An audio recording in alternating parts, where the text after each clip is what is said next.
నమస్తే.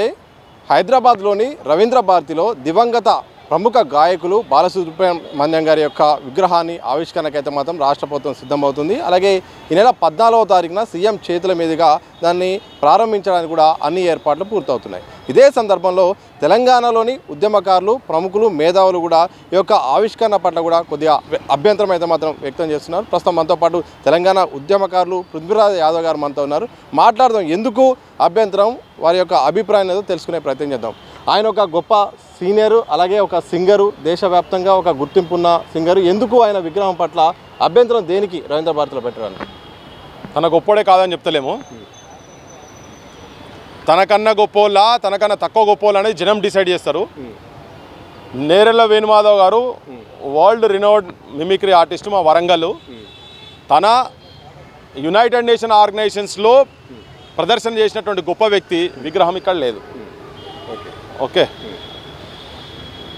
దాశరథి అసంటోళ్ళే కావచ్చు, ముచ్చర్ల సత్యనారాయణ గారు అసంటోళ్ళే కావచ్చు, గద్దరన్న అసంటోళ్ళే కావచ్చు, లేదు మా గూడంజన్న అసంటోళ్ళే కావచ్చు, అందశ్రీ అన్నయ్య కావచ్చు, ఇటువంటి వాళ్ళు ఏవి తెలంగాణ మాండలికానికి ప్రతిరూపాలయ్యి ఇటు జానపదం రూపంలో తీసుకొచ్చిన శంకర్ సారంగపాణిల విగ్రహాలు ఇక్కడ లేవు. దాదాపు 70 సంవత్సరాల వరకు అనుకోరాదు, ఇక 60-68 సంవత్సరాలు పైడి జయరాజు సిరిసిల్లకు సంబంధించిన బిడ్డ సినిమా రంగంలో అద్భుతంగా రాణించి పృథ్వీరాజ్ కపూర్, అశోక్ కుమారు అటువంటి వాళ్ళతోని సమకాలికంగా పనిచేసినటువంటి వ్యక్తి విగ్రహాలు ఇక్కడ లేవు. ప్రభాకర్ రెడ్డి గారు దాదాపు 10-12 ఎకరాలు ఆయన చిత్రపురి కాలనీలో ఇచ్చిండు. ఇలా 1000 కోట్లు అందులో పనిచేసినటువంటి కెమెరామెన్లకు కావచ్చు, టెక్నీషియన్లకు సంబంధించినటువంటి ఆ భూమి ఇచ్చిండు. వాళ్ళ విగ్రహాలు ఇక్కడ లేవు. కత్తి కాంతారావు విగ్రహాలు లేవు, పౌరాణికంగా పెట్టిన వాళ్ళందరి. సో ఇట్లా చాలామంది ఉన్నాయి, వాళ్ళందరి విగ్రహాలు లేకుండా సుక్క సత్తయ్య గారు లేదు, మిద్దరు రాముడిది లేదు. వీళ్ళే కావాలి కదా, వాళ్ళ కుటుంబాలు ఎక్కడ పోయినో ఏందో అసలు ఎవరికి సంబంధం లేకుండా అయిపోయినాయి. ఓకే, దీంతో ఇంకోటి ఏంటంటే బాలసుబ్రహ్మణ్యం గారి విషయంలో పర్టికులర్గా ఏంటంటే తన జయ జయ హే తెలంగాణ అనే పాట ఎప్పుడైతే 2004లో తనతో పాడిపిద్దామన్నప్పుడు పైసలు తీసుకున్నాడు, అడ్వాన్స్ తీసుకున్నాడు, కమర్షియలే కదా. సో పైసలు తీసుకున్న తర్వాత ఇక్కడ ఒక ఇంటర్వ్యూలో సానా యాదిరెడ్డి గారి స్టూడియోలో అక్కడ ఇంటర్వ్యూలో రసమై బాలకృష్ణ, అంతర్పుల నాగరాజు వీళ్ళు అక్కడ కూర్చున్నప్పుడు మాట్లాడే క్రమంలో TV9లో అప్పుడు జకీర్ తను వచ్చి ఇంటర్వ్యూ చేస్తే ఆ ఇంటర్వ్యూలో ఆయన చెప్పిండు బాలసుబ్రహ్మణ్యం తోటి పాట జయ జయ తెలంగాణ పాడుతున్నాడు అని. అంటే TV9లో స్క్రోల్ వచ్చింది, బాలు నోట తెలంగాణ పాట అని. ఈయన ఫ్లైట్ ఎక్కిండు, ఆడ చెన్నైలో దిగే లోపల ఆడి పోయి కూర్చున్నాక ఆయన బాలసుబ్రహ్మణ్యం దగ్గర ముంగట తీసుకోపోయినాక పాట అంతా చూసినాక ఈ లోపలంతా ఆయన తెలుసుకున్నాడు, తెలియాల్సిన కాడికి తెలుసుకున్న పాట గురించి ఏందో మొత్తం తెలిసినాక నాకు ఒకసారి చరణాలు చూడాలని చూసినాక కింద అది గోదావరి కృష్ణమ్మలు మన బీళ్లకు మల్లాలి అనేది ఒక చరణం ఉంటుంది. దానిలో ఆఖరి చరణం ఏముంటుంది అంటే స్వరాష్ట్రమై తెలంగాణ స్వర్ణయుగం కావాలి అని ఉంటుంది. స్వరాష్ట్రం అనే పదం తీసేస్తే నేను వాడతా, లేకుంటే వాడా అన్నాడు. ఒక పదం స్వరాష్ట్రం గురించి అంటే ఆయన నేను వ్యతిరేకిని, దానికి వ్యతిరేకిని అని అన్నాడు. మరి ఆ వాదం గురించే కదా చాలామంది పిల్లలు అంతకుముందు 369 మంది 69 ఉద్యమంలో కాల్పులో చచ్చిపోయారు. మళ్ళీ తర్వాత వచ్చిన దాంట్లో 1200 మంది చచ్చిపోయారు. ఆ ఆత్మగౌరవ పోరాటం కదా. ఆ పదం తీయాలన్నా మరి ఇట్లా తీయమంటుండని చెప్పని అందశ్రీ నాకు ఫోన్ చేసి అడిగితే అందశ్రీ అన్న సవాలే లేదు, వాళ్ళు వాడకున్నా మంచిదే, చరణం ఆ పదం మాత్రం తీసే సమస్యనే లేదు అన్నాడు. వదిలేసి అయిపోయింది. ఆయన పైసలు తీసుకున్న పైసలు రిటర్న్ చేసి తిరిగి వచ్చిన తర్వాత అదే ఆంధ్ర ప్రాంతానికి సంబంధించినటువంటి రామకృష్ణ తన ఇక్కడ ఘంటసాల వెంకటేశ్వరరావు పెట్టారు కదా, తనకు సమకాలికంగా తనకు పోటీ పడ్డాడు. బాలసుబ్రహ్మణ్యం కూడా తర్వాత రోజులలో పోటీ పడ్డాడు. అంత గొప్పడు విజయనగరం సంబంధించిన ఆయనే ఏం పైసలు తీసుకోకుండా తెలంగాణ పాట అంటే చరణం గిరం ఏం చెప్పకుండా వచ్చి పాట వాడిపోయింది. ఇయ్యాలటి వరకు అదే పాట మనకు చెవులలో మోగుతున్నది. మొన్నటి వరకు ఈ గవర్నమెంట్ కీరవాణి తీసే కన్నా ముందు వరకు కూడా. మరి తనకు ఎక్కడ కూడా గౌరవం దొరకలే. మొన్న జయ జయ హే తెలంగాణ పాట అప్పుడు కనీసం వాళ్ళ కుటుంబ సభ్యులను కూడా తీసుకొచ్చి ఇక్కడ కూర్చోబెట్టలే. మరి ఇట్లా పెద్ద అంటే ఆ ప్రాంతం అంటే నేను ఇక్కడ ప్రాంతీయం కూడా చెప్తలేను, ఆయనకు ప్రాంతీయ విభేదాలు లేవు, కానీ ఈయనకు ప్రాంతీయ విభేదాలు ఉండే బాలసుబ్రహ్మణ్యంకు. సో అందుకనే మా అబ్జెక్షన్ ఏంటంటే ఆయన విగ్రహం పెడతా అంటే పెట్టుర్రి, అట్లనే మా వాళ్ళే ఇక్కడ కూడా మొత్తం పెడితే నేను చెప్పిన ఆ రామకృష్ణ విగ్రహం కనుక ఇక్కడ పెట్టేది ఉంటే, ఎందుకంటే తన పాడిండు ఎవరు వద్దన్న వాడు తన ఘోరం ఏంటంటే రొంట జడ రావణ కథ అయింది. ఆంధ్రాలో విగ్రహం గౌరవం లేదు ఆయనకు, తెలంగాణలో గౌరవం లేదు, తెలంగాణలో పట్టించుకుంటలేరు. గత 10 సంవత్సరాలలో కేసీఆర్ ప్రభుత్వం పట్టించుకోలేదు, ఇప్పుడు రేవంత్ రెడ్డి ప్రభుత్వం కూడా రామకృష్ణ పట్టించుకుంటలేదు. అక్కడ ఒక్క విగ్రహం కూడా లేదు ఆయనది. ఆడ రాజమండ్రిలో సోపతోళ్ళు అంతా కలిసి పైసలు జమ చేసుకుని విగ్రహం పెడదామని చెప్పని అందరూ ఒక కూడలి కాడికి వస్తే రాజకీయ పార్టీలు అన్నీ ఒకటై వైఎస్ రాజశేఖర రెడ్డి పార్టీలు అయితే ఇంకెక్కువ ముంగడికి వచ్చి చేసి అక్కడ రాజశేఖర రెడ్డి విగ్రహం పెట్టారు, కానీ ఈయన విగ్రహం పెట్టనియలే. ఆంతర్యం ఏంటంటే నేను తెలంగాణ పాట పాడిండు అని. అక్కడ వాళ్ళు కోపం, ఇప్పటివరకు ఒక గౌరవం దొరకలేదు. ఇక్కడ కూడా చేయలే ఆ పని. ఆయన విగ్రహం పెడితే మాకేం ఆబ్జెక్షన్ లేదు. ఒకవేళ పెడితే నేనే తట్ట మోస్తా, పార పడతా, ఇటుకలు మోస్తాం మేము. మాకు ఆ గౌరవం ఉన్నది.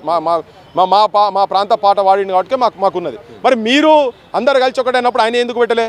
ఇంకొకటి, చెన్నారెడ్డి ఆంధ్రప్రదేశ్ ముఖ్యమంత్రి ఉండే, ఆయన ఎన్ని విగ్రహాలు ఉన్నాయా? ఇక్కడ రామారావు విగ్రహం ఉంటుంది, ఎవరు ఆంధ్రలో ఉంటే లాస్ట్ రోషే విగ్రహం కాడికెళ్ళి పెట్టిండు కదా ఈ మోగానే ముఖ్యమంత్రి రేవంత్ రెడ్డి.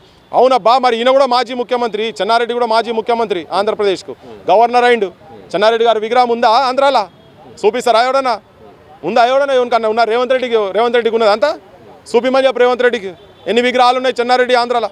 పివి నరసింహారావుని గౌరవిస్తున్న వాళ్ళు ఇయ్యాల వరకు ప్రధానమంత్రి ఆయన. మీ అభ్యంతరం ఏంటంటే తెలంగాణ సంబంధించిన వాళ్ళది ఆంధ్రాలో లేనప్పుడు వాళ్ళవి ఇక్కడ ఎందుకని మీరు ప్రశ్నిస్తున్నారా? ఇంట్లో చాలా అంశాలు ఉన్నాయి. ఇక్కడ వాళ్ళకు గౌరవం దక్కకుండా అక్కడ వాళ్ళని ఎందుకు గౌరవించాలి? అది కూడా వ్యతిరేకం చేసినటువంటి వాళ్ళే ఎందుకు గౌరవించాలి? లగడపాటి ఎట్లయితే రాజకీయ క్షేత్రంలో ఉండి ఆపోజ్ చేసిండ్రో, సుగునాథ్ చౌదరిలు సీఎం రమేష్ ఎట్లయితే ఆపోజ్ చేసిండ్రో రాజకీయ క్షేత్రంలో ఉండి, చంద్రబాబులు ఎట్లయితే ఆపోజ్ చేసిండ్రో, దానికి ఈక్వల్గా ఈయన కళారంగంలో ఉండి ఈయన కూడా ఆపోజ్ చేసిందని చెప్తున్నాం మేము. మరి ఈయన ఎందుకు మేమెందుకు ఆయన తెలంగాణ స్వరాష్ట్రం అనే పదాన్ని ఆయన ఒప్పుకున్నప్పుడు ఆయన విగ్రహాలు ఎందుకు పెట్టాలనేది మరి మా ఊళ్ళో అయితే కావాలి కదా, మా ఊళ్ళకైతే గౌరవం దొరకాలి కదా.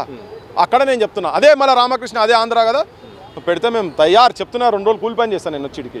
నా తెలంగాణ యువతరాన్ని మొత్తం కాలిస్తా, ఎవరు వస్తే ఇష్టం వస్తే రాండ్రి ఆయన గౌరవిద్దామని చెప్పి ఆ గౌరవం మేము వాళ్ళకి ఇస్తాం. అందుతున్న సమాచారం ప్రకారం 14వ తారీఖు అఫీషియల్గా సీఎం చేతుల మీదుగా ప్రారంభించడానికి కూడా అన్ని ఏర్పాట్లు కూడా చేస్తున్నారు. ఇలాంటి సందర్భంలో ఒకవేళ ప్రారంభానికి సిద్ధమవుతున్న నేపథ్యంలో ఏం చెప్పదలుచుకున్నారు? ఒకవేళ మీరు అడ్డుకునే ప్రయత్నం చేస్తారా? ప్రభుత్వానికి ఏం చెప్తారు? ఇప్పుడు ఇది అంతే ఏంటిది చెప్పేది?